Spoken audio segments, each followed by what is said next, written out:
Ayan na mga pasyente ko. Dok, kumusta na? May nahanap na ba kayong donor ng puso? Ay, naku, oo. Eto na nga, dala ko na ang puso. Dok, ibig sabihin, pwede na ako magpa-heart transplant? Uy, teka. Ba't ikaw? Ako nangangailangan ng puso eh. Sa akin dapat ibigay ang puso na yan. Sa akin dapat ilipat yan. Oh, ba't mo naman nasabi yun? Doktor ka ba? Sandali. Naku, huwag kayong nag-aaway. Ang totoo niyan, pareho nyo kailangan na ma-transplant. Kaya lang, nag-iisa pa lang ang pusong nasa akin. Kaya pinag-iisipan at pinag-aaralan namin kung sino ang mauuna sa inyo. Hindi na dapat pinag-aaralan yan. Sa akin dapat ibigay yan. Ako ang karapat dapat eh. Ay, hindi ko gusto yung pananalita mo, ha? Parang pinalalabas mong wala akong kwenta, ha? Ay, hindi sa akin nang galing yan. Sa'yo nang galing yan. Malamang totoo yan. Aba, sobra ka na. Ano ba gusto mo mangyari? Eh, ikaw, ano gusto mo, ha? Gusto mo sipakan tayo, ha? Sipakan tayo. Ano? Aray! Sandali, huwag kayong mag-aaway. Dok, yung dip-dip ko. Oo, makakasama sa inyo yan eh. Tama, ha? Lakas ang loob makipaghamunan. Wala ka naman binatbat. Puro kasatsat. Sira ulo pala ito, eh. Ano? Gusto mo magkamatayo na tayo, eh? Ano eh? Ha? Ano gusto mo, ha? Ano gusto mo, ha? Ano gusto mo? Aray! Ayan lang ako, huminahon. Kala mo kasi masama sa inyo ang nagagalit. Kahit hindi nga kayo dapat na nag-aaway eh. Ganon. Oh. Sino ngayon ang walang binatbat? Ha? Lakas ang loob magsalita. Palibasa, alam mong hindi tayo pareho pwede makipag-away. Pero ang totoo, duwag ka. Hoy. Hindi ako duwag, no? Ha? Ako nga ang gustong makipag-away sa'yo, magkamatayan na nga tayo dito. Akin na nga yung puso niya. Sandali! Ano ba? Hindi ka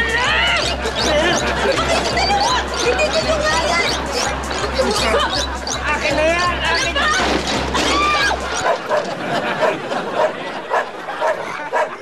Ang puso ko!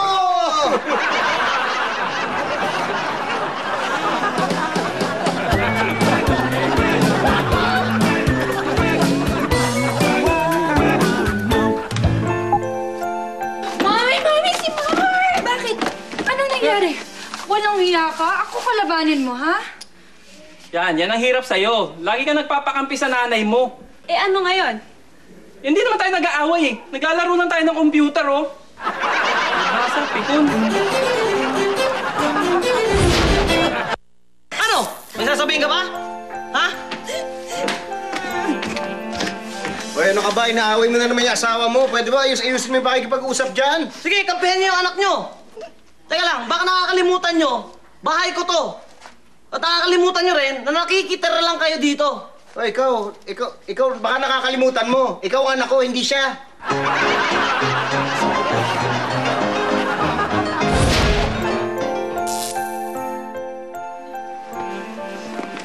Umiyak.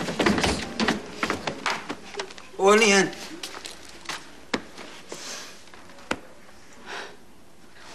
Alam mo, kung ganito lang din ang ganito, mabuti pa.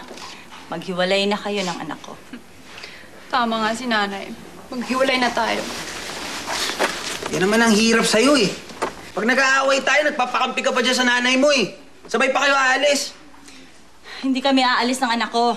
Hindi aalis. Eh, ba't kayo na yan? Ba't naging baki kayo? Hindi mo ba nakakita? Jacket mo to! Gamit mo to! Ikaw ang lumayas! Buisit ka!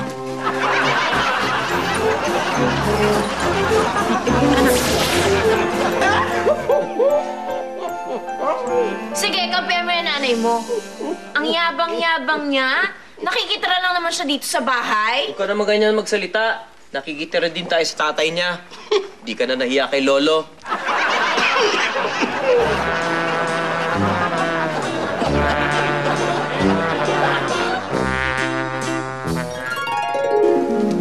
Hahalikan na kita. I close my eyes. Tapos, unti-unting lalapit ang lips ko sa lips mo. Tapos, Oh, ba't kwento lang? Tikman ang kiss ng caramel. Ng new Choppy Made Creamy Caramel. Creamy na, may kiss pa ng caramel na nakaka-inlove.